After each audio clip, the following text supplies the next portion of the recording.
told them, no. Point blank period, and everybody gasped. See this right here? Now this is disrespectful. She continued to with.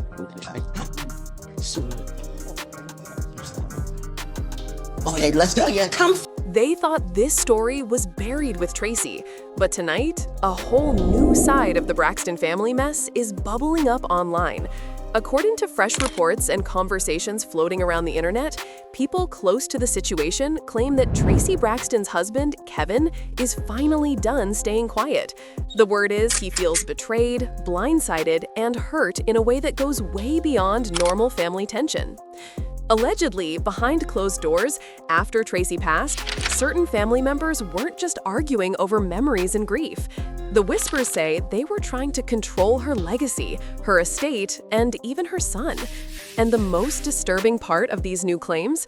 Some sources insist Kevin believes there was a serious attempt to turn his own son, Kevin Jr., against him. We're not saying what really happened in that house, but the timing, the sudden distance, the public shade, and the quiet tension fans picked up on for years all have people asking the same question. Was there a calculated effort to freeze Kevin out of Traci's story while pulling her son closer? Tonight, we're breaking down the rumors, the emotional fallout, and why fans are suddenly looking at the Braxton family in a very different way. From the outside, people always saw the Braxtons as this big, talented, complicated, but loving family. Traci Braxton apparently left her legacy to her son over her husband, and it's created a rift between Kevin Sr. and Kevin Jr. Now, I've been thinking, and it's only a couple reasons as to why you would leave everything to your son over your husband. I know where you live because I put down your down payment. You sure did. Thank you so much for that. Thank you so much for the sharing. Give me my money back. That was no honestly. Sisters singing together, laughing on camera, a strong mom at the center. And in the middle of it all, Traci Braxton with that quiet strength fans really connected to. But if you listen to what's being whispered now, some folks close to the situation say the real story behind the scenes was way more fragile than anybody realized, especially when it came to her husband, her son, Kevin Jr., and how things shifted when Traci's health and legacy became part of the conversation. According to people who claim they watched all this unfold up close, the tension did not start after she passed. They say it started way before, in small moments, side comments, and subtle distance that most viewers would never notice unless they were really paying attention. Allegedly, there were times when Kevin would walk into a family gathering and feel the whole room change temperature. The smiles would get a little tighter, the energy would drop just a bit, and the conversations would suddenly become careful. Some sources claim he felt like people were talking around him instead of to him, especially when the topic turned to business, branding, or money tied to Traci's name. Nobody is saying they saw anyone stand up and declare war in the living room, but the way it has been described, there was this quiet, heavy feeling of, you're here, but you're not one of us. Fans looking back now are saying it kind of explains why Kevin always seemed a little on the outside of that polished family image we saw in the glossy clips and interviews. According to these new claims, things really started to crack when Traci's health began to decline and the reality of what might come next started to sink in. Grief does strange things to people, and when you mix grief with worry about the future, it can get messy very fast. People who say they were close to the situation insist that different members of the family had very different ideas about what protecting Traci's legacy actually meant. Allegedly, some wanted full control over her image, her music, and every single thing that would carry her name going forward. Others, including Kevin, were more focused on keeping things simple and staying true to what they say Traci told them in private. That kind of divide can turn a regular family disagreement into something that feels like a quiet war. And right there in the middle of all of it, you have Kevin Jr., a son who adored his mother, grew up in the middle of that famous last name, and suddenly found himself standing at the intersection of love, loyalty, grief, and pressure. People close to the situation claim he was getting pulled in different directions. On one side, you have his father, the man who was there at home, behind the cameras, away from the spotlight. On the other side, you have a powerful, united line of relatives with big personalities and strong opinions, people he had known his entire life, telling him what they thought his mother would have wanted. Sources say that is where Kevin Sr.'s pain really begins, because he allegedly feels that in those fragile months, instead of everyone circling around Kevin Jr. to support him, some people may have seen an opportunity to guide him in a way that benefited their version of the future. We are not saying we know exactly what was said in those private rooms, but the way the story is being told now, there were quiet conversations, late-night phone calls, and emotional talks where certain relatives would lean in a little closer and start planting seeds. Things like, be careful, your dad might be thinking about the money more than you, or you have to make sure your mom's wishes are really respected. Now, on their own, those sentences could be innocent, just protective advice. But according to people who claim to have heard about these exchanges, it was not just once, it was a pattern. Little hints, small warnings, repeated again and again at moments when Kevin Jr. was at his weakest, trying to process the idea of losing his mother and figuring out who he could trust in a world that suddenly felt unfamiliar.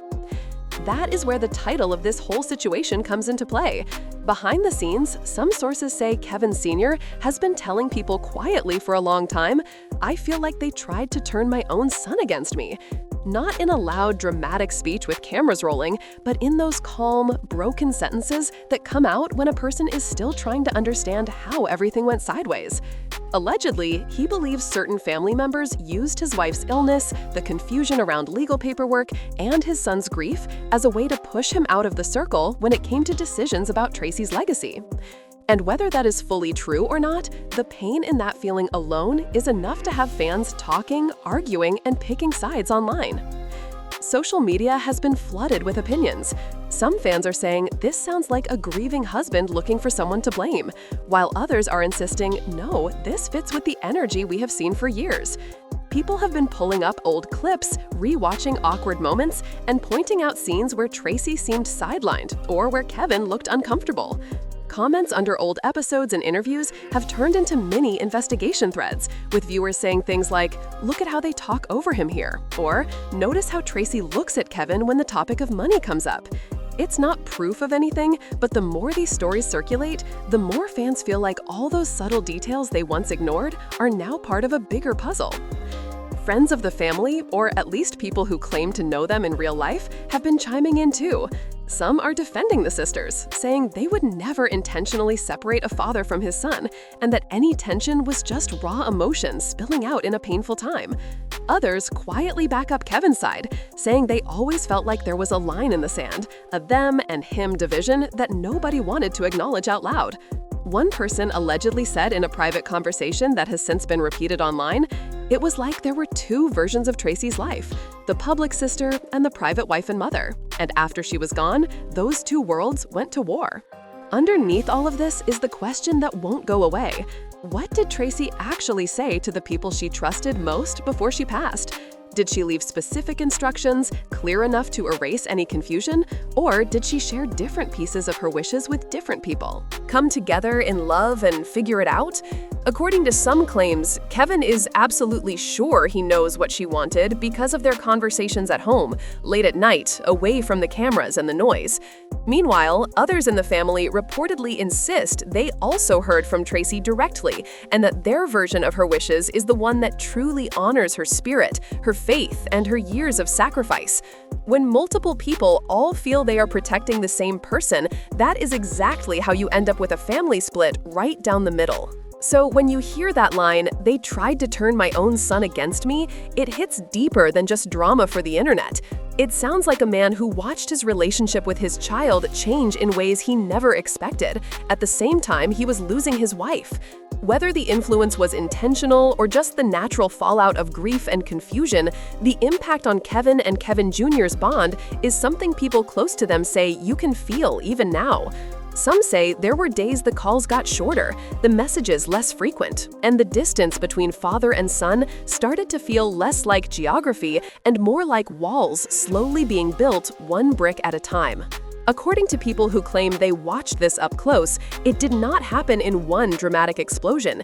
It was slow, it was subtle, it was a quiet shift that only becomes obvious in hindsight. One day, Kevin Jr. supposedly stopped returning calls right away. Another week, he would respond to a text with a short, flat message instead of the long, warm replies his father was used to. Then came the moments where, as some sources describe it, his tone started to change. Instead of, "Dad, what do you think about this?" it became, "They said you were doing this," or "They told me you were only focused on that." That tiny change in wording sounds small on the surface, but anyone who has ever felt distance grow inside a close relationship knows exactly how heavy it can feel. One person who claims to have spoken with Kevin described a conversation that allegedly left him shaken. In this story, Kevin is sitting at a table, staring at his phone, scrolling through messages. A friend asks quietly, "What's wrong?" And he just lets the words fall out, soft and exhausted. "He doesn't talk to me the same way anymore," he allegedly said about his son. "It's like I have to defend myself to my own child, like somebody rehearsed a script with him before he called." Again, we cannot say what actually happened in that private moment, but that is the picture being painted by people who insist they saw a broken man trying to make sense of a shifting bond. Meanwhile, the rest of the family's world kept spinning in the public eye. According to online chatter, while Kevin was trying to hold on to his relationship with his son, other relatives were seen at events, smiling for cameras, talking about healing and unity in interviews. Fans started noticing the contrast. One side seemed polished, controlled, always on message. The other side felt silent, almost erased. People began to ask, where is Kevin in all of this? Why doesn't anyone mention him when they talk about honoring Traci? The absence became its own kind of presence, loud and uncomfortable. There are also murmurs about meetings behind closed doors, quiet sit-downs between certain relatives and advisors where estate documents, contracts, and licensing deals were laid out on tables. Again, nobody on the outside knows every detail, but some sources claim that these gatherings did not always include Kevin, even though he was Traci's husband. Allegedly, there were explanations like, "We're just handling the business side, he's too emotional right now," or "We'll loop him in later once the pieces are in place." That might sound reasonable to some, but to others, it raises a very sharp question. Who gets to decide when a grieving spouse is ready to be involved in decisions about their own wife's legacy? Fans who have been following this new wave of claims are divided. Some say, if the sisters stepped in to handle paperwork and business, maybe they were just trying to keep things from falling apart. While others argue, that sounds like a convenient way to move him aside while deals get made. This split has turned comment sections into full-on debate halls. One viewer recently wrote, "If my partner passed and her family started making decisions without me, I'd feel like a guest at my own life." While another replied, "Sometimes family steps in because they think they know what is best. It doesn't always mean they are plotting." Into this already tense atmosphere, you have the claim that certain relatives were not just managing business, but also managing the narrative. People close to the situation say there were conversations about how things would look to the public, what statements should be made, what should never be said, and who should be at the center of the story. Allegedly, there was a strong push to present a united front that placed certain family members as the guardians of Traci's memory. The idea of a grieving husband who did not fully agree with them did not fit neatly into that image. One of the most emotional parts of these claims involves a specific moment that people say still haunts Kevin. According to one account, he and his son were in the same room with other family members when the topic of a major decision about Traci's name came up. Kevin allegedly voiced a concern, something simple like, "I don't think she would have wanted it that way." Before he could even finish, someone else reportedly cut him off and turned to Kevin Jr. instead. "What do you think?" they asked the son, in front of everyone. And when Kevin Jr. hesitated, another relative supposedly added, "You know your mom better than anybody, you should decide." In that moment, as the story goes, Kevin realized he was being gently pushed out, while his son was being gently pulled in. Imagine sitting there, hearing those words, watching your child being placed on a pedestal not just as the person who loved his mother, but as the final authority, while you, the spouse who walked through life with her, are treated like a background figure. People who say they heard about this scene described Kevin's face as something they will never forget. No shouting, no dramatic exit, just a quiet silence, a small nod, and eyes that looked like they were holding back a tidal wave. Again, we cannot say what definitely happened, but that is the emotional picture being painted by these new stories. Outside the family circle, friends and acquaintances allegedly began noticing the distance too. One person, who claims to have known them for years, said something that stuck with a lot of people online. When Traci was alive, she was the bridge. She kept everybody connected, even when they were fighting. Once she was gone, everyone started building their own islands. That image has been repeated and shared across fan pages because it captures exactly what so many viewers are feeling now. Without Traci there to balance everything, old tensions, unspoken resentments, and buried insecurities may have found room to breathe. And then there is the money, the word that sits in the middle of so many family storms. Some of the claims circling the internet focus heavily on this.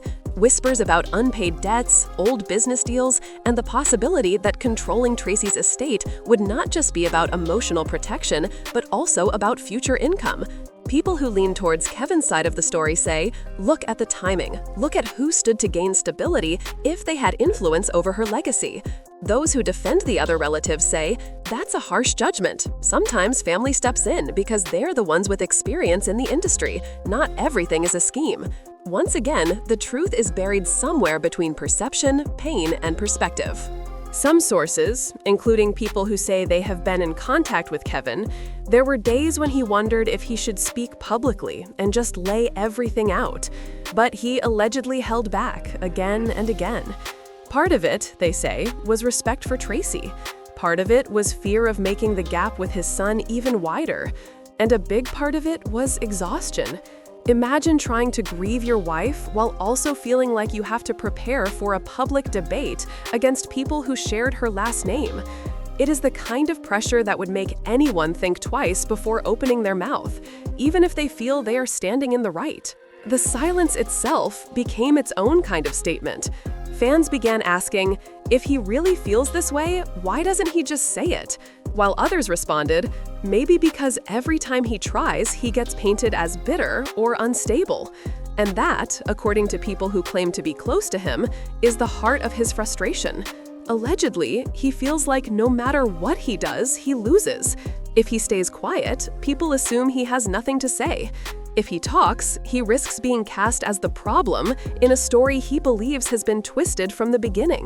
All of this brings us back to that haunting sentence he is rumored to repeat in private. They tried to turn my own son against me. Whether you hear it as a literal accusation or as the raw emotion of a man struggling to understand how his life fell apart, the line has hit viewers deeply. It has sparked arguments, sympathy, and a new wave of scrutiny on every public move this family makes. Some will always see it as a wounded father projecting his pain onto the people around him. Others will see it as a devastating hint that something much darker may have unfolded behind closed doors, away from the songs, the bright lights, and the carefully edited smiles. What makes this whole situation even more intense, at least in the way people are talking about it online, is how different the versions of the story sound depending on who you listen to. On one side, you have people who say Kevin is deeply hurt because, in his eyes, certain family members did not just disagree with him about paperwork or business. He allegedly feels like they stepped into a sacred space, the relationship between a father and his son, and started quietly shifting the ground under his feet. On the other side, you have those who insist the family was only trying to protect Traci's memory, and that if Kevin felt pushed out, it might be because he was already carrying his own guilt, anger, or unresolved issues. Somewhere between those two extremes, there is probably a complicated mix of misunderstanding, fear, and raw emotion that no outsider will ever fully see. According to some of the claims being shared, there was a moment when Kevin finally tried to address everything directly, not in a screaming match, but in a calm, honest conversation. People say he reached out and asked for a sit-down, somewhere away from cameras, away from social media, just a room where everyone could talk like adults who loved the same woman. Allegedly, when they gathered, the air was thick before anyone even spoke. One relative leaned back with folded arms, another stared down at their phone. And Kevin, as the story goes, took a deep breath and started with something simple, like, "I just want my son back. I just want to understand what is going on." Those who claim to have heard about this meeting say the responses he got were a mix of sympathy and deflection. Someone might have said, "Nobody is trying to take your son from you. followed quickly by, "But he has a right to know everything," and "We're just telling him our side." That last part, our side, is what seems to have cut the deepest, because to Kevin, again according to these accounts, there shouldn't have been sides at all. In his mind, there was one person they should all have been honoring together, and that was Traci. The idea that her passing had turned into a tug of war over influence and narrative felt like a betrayal of everything he believed their family stood for. People close to the situation say that at some point in that conversation, voices did start to rise. Not in a wild, chaotic way, but in the sharp, clipped tones that come out when people feel cornered. One person, allegedly, told Kevin, "You are not the only one who loved her," in a way that sounded less like comfort and more like an accusation. Another supposedly pointed out that the public associated the Braxton name with the sisters and their mother, and that they had to be careful about how everything looked. Kevin, they say, just stared at them, stunned. Because in that moment, it sounded less like they were talking about grief and more like they were talking about brand management. This is where a lot of viewers feel the emotional stakes spike. Online, fans are asking, how do you even begin to process that? You lose your wife, you are trying to keep your connection with your son intact, and at the same time, you are hearing subtle reminders that you are not the face of the family, that there are optics to consider. People who have lost someone close and dealt with complicated families say this part of the story hits them hardest. You can feel the loneliness in it, even if you don't know every detail. Another element that has people talking is the timing of certain public moves.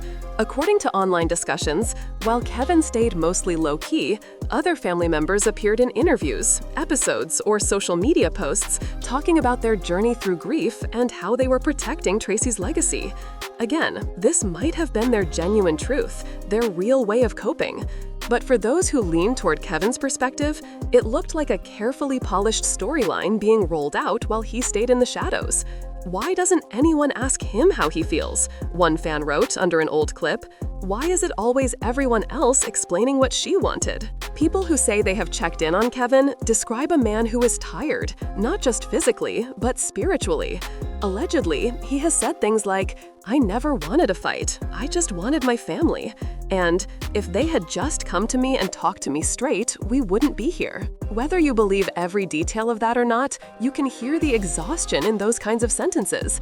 It is the kind of fatigue that comes from feeling like you are constantly defending your place in a story you helped write, simply by loving someone and building a life with them. One of the more surprising twists in all these claims is how some people say Kevin's relationship with certain extended relatives has actually improved, even as the core tensions remain. A cousin here, a sibling there, someone who quietly reached out and said, "I see you, I know you are hurting, I am sorry."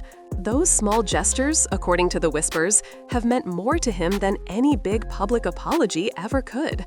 They are reminders that not everyone bought into the idea that he should be kept at arm's length, or that his grief somehow counted less because his last name was not the one on the billboards. Fans watching this from the outside are also reflecting on how common stories like this can be, even outside of famous families.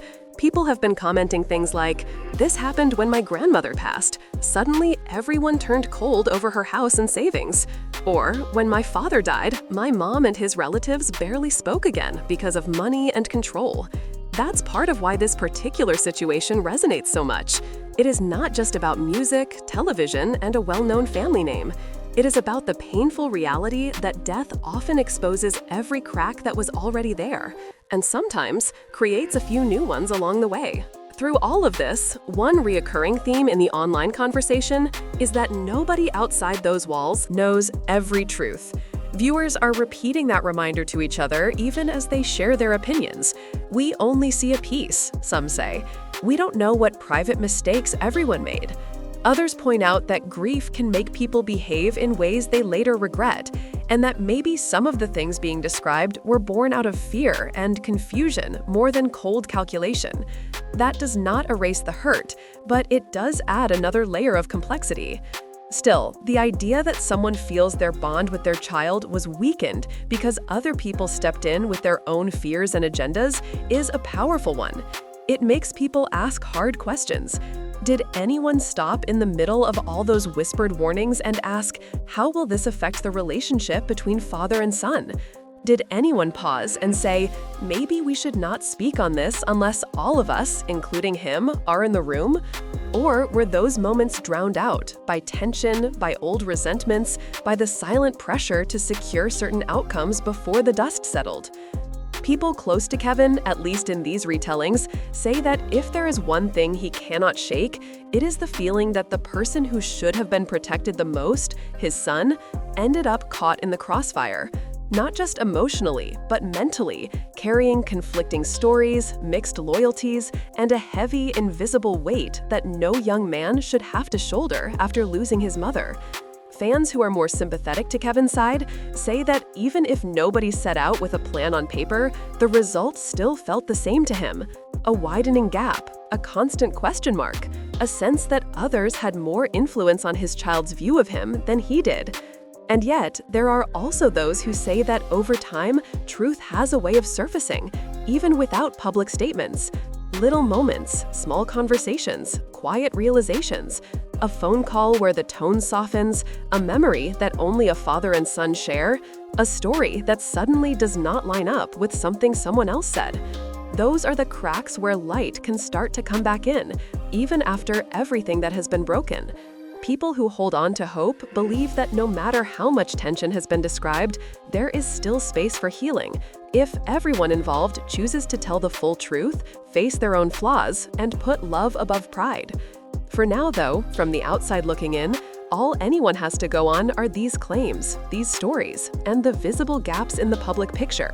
What people are reacting to is not just the idea of a man saying, "They tried to turn my own son against me," but the way that sentence connects to something many have felt in their own families. That is why this situation has people so invested. It is not just about a famous last name. It is about the fear of losing not only the person you love, but the relationship with the child you raised together, and wondering if others helped that distance grow while calling it protection.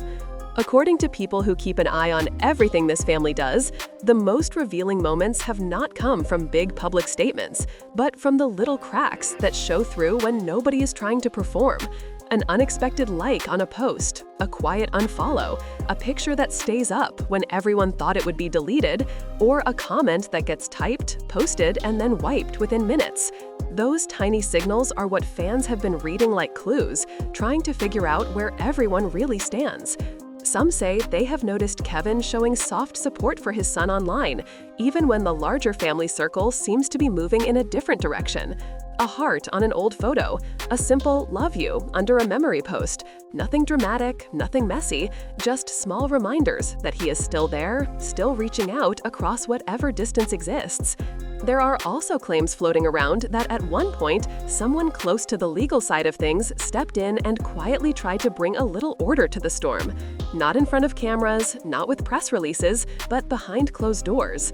According to these whispers, an advisor or attorney who had been connected to Traci before she passed allegedly reminded everyone involved that there were certain things she had made clear while she was alive.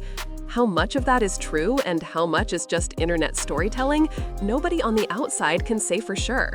But the idea alone has fans imagining a room where paperwork, memories, and emotions are all competing for space, while someone in a calm voice says, "Whatever you feel about each other, we have to remember what she actually said." Some of the more detailed stories online talk about recordings, notes, or private conversations that were meant to protect Traci's wishes. Once again, we cannot confirm any of that, but people close to the situation claim that there were moments where surprise and discomfort washed over certain relatives when those details came up. Imagine thinking you know exactly how things will play out, only to find out there is a version of events on record that shifts the balance. According to B's accounts, that is when the energy in the room allegedly changed. People who had been speaking with confidence grew quieter. Those who felt pushed aside suddenly had something solid they could point to. And right in the middle, as always, was Kevin, listening, watching, and wondering how much of what had happened up to that point was driven by grief, and how much might have been driven by something more complicated. In the middle of all this, the relationship between father and son remains the emotional center that keeps pulling everyone's attention back. Some people who say they have seen them together in recent months claim that the distance between them is not as obvious as it used to be. There are stories of them being in the same space, not quite as easy and effortless as before, but not frozen or hostile either. A short hug, a careful smile, conversations that start off stiff but eventually drift into shared memories of Traci that make them both soften. If those accounts are true, it suggests that no matter how many voices have spoken around them, there is still a direct line between Kevin and Kevin Jr. that cannot be fully erased. Fans are hanging on to those reports because, as dramatic as the claims are, most people watching from the outside say they don't actually want to see this story end with permanent damage. Yes, the headlines and whispers pull people in, but the comment sections are full of messages like, "I just hope they find peace," and "Life is too short to stay this divided." Some viewers are even urging everyone to remember that these are real people, not just characters in a show. No matter how messy the situation looks from the outside, there are hearts involved, and a young man who has already lost his mother does not need to lose his father completely too. Still, the idea that someone could feel like their role in a loved one's story was rewritten after that person passed is something that hits hard. People who support Kevin's side of the story say they understand why he would eventually feel the need to speak up, even if only in a measured, cautious way. According to those close to him, he never wanted to drag anyone through the mud. What he wanted was simple: acknowledgement. Acknowledgement that he was there, that he loved Traci deeply, that he stood by her, and that his bond with his son should never have been used, even indirectly, as a battlefield. Whether anyone in the broader family circle sees it the same way is something only they know. Meanwhile, those who lean toward the sisters and their mother emphasize that they were also grieving, also trying to make sense of losing someone who had been part of their lives since childhood. They argue that when you are in that kind of pain, every decision feels heavier and every disagreement feels like an attack, even if that was not the intent. In that reading of the story, if they spoke strongly or pushed hard for certain decisions, it might have come from a place of fear and a desire to hold on to what they thought was right, rather than a plan to cut anyone out.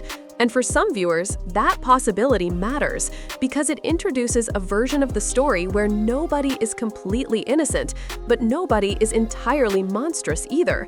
Just flawed humans reacting to loss in different, sometimes clashing ways. One thing everyone seems to agree on, though, is that communication could have changed everything.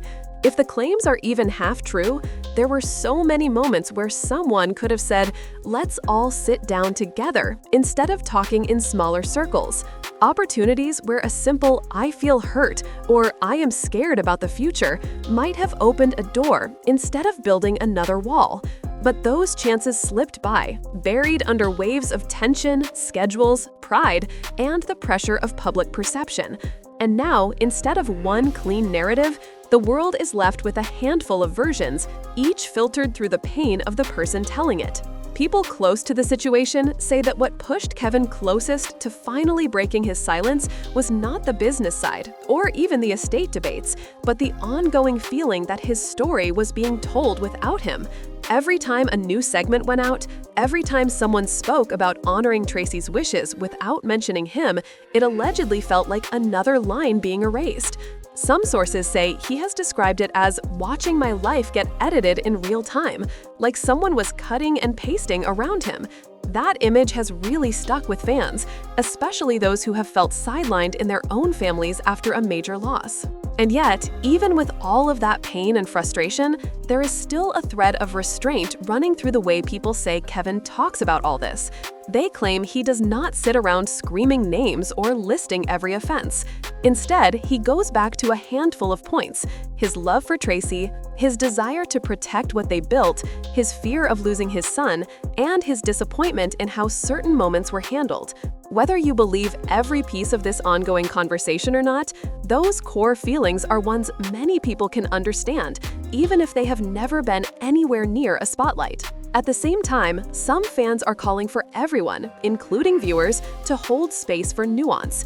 They remind others that just because someone feels something deeply, it does not automatically mean every detail they believe is accurate. Pain can color memories. Grief can sharpen some moments and blur others. And when you mix in the pressure of a public audience, it can become even harder to separate what actually happened from how it felt in the moment. That does not make anyone's experience less real, but it does mean there is room for multiple truths to exist side by side, clashing against each other. Right now, the story, at least as people are telling it online, sits in a fragile balance. You have a husband who allegedly feels cut out, a son caught between powerful voices, and a family name that carries both love and heavy baggage. You have fans who grew up watching this family, now questioning what they did not see. And you have a wave of new claims and conversations that have pushed everything back into the spotlight, years after many thought it had all settled into silence. What comes next for them privately, nobody outside that circle truly knows. Maybe there will be more conversations behind closed doors, more quiet attempts at repair. Maybe there will be a moment where someone takes responsibility for words said in the heat of grief. Or maybe the distance will simply remain, softened only by time and the shared memories of the woman whose life tied them all together. For now, all we can say is that these are the stories and feelings being described by people around them, not confirmed facts. The emotions are real, the pain sounds real, and the questions this situation raises about family, loyalty, and loss have clearly struck a nerve with everyone watching. So when you step back and look at everything people are whispering, it stops feeling like just another messy headline and starts sounding like a very real heartbreak. A husband who feels erased, a son who lost his mom and got pulled in every direction, and a family name that carries both love and scars. And remember, all of this is based on claims, reports, and conversations floating around. We are not sitting in their living room. We are not reading official documents. We are reacting to what people say happened behind closed doors. But even as just a discussion, it hits deep because so many of you know what it feels like when grief, money, and pride collide in one house. Did people around them really try to turn a son against his father? Or is this the pain of a man who feels left out of the story he helped build with his wife? Were some relatives protecting her legacy or protecting their own control?